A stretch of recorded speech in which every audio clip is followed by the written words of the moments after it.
สวัสดีค่ะ เกิดเหตุไม่คาดฝันกระเทยไทยไปถากหญ้ากับแม่ เจองูขบงูต่อเข้าโรงพยาบาลทั้งคนและงู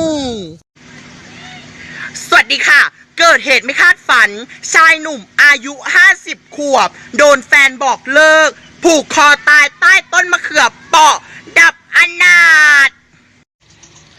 สวัสดีค่ะ เกิดเหตุไม่คาดฝันชายชราอายุ20 ปี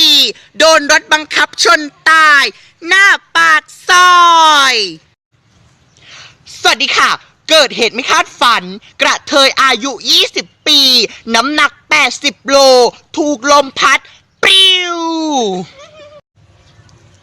สวัสดีค่ะเกิดเหตุไม่คาดฝันนักเรียนชายทะเลาะวิวาทอาการสาหัสทั้งสองฝ่ายเหตุเป็นเพราะเถียงเรื่องข้อสอบไก่กับไข่อะไรเกิด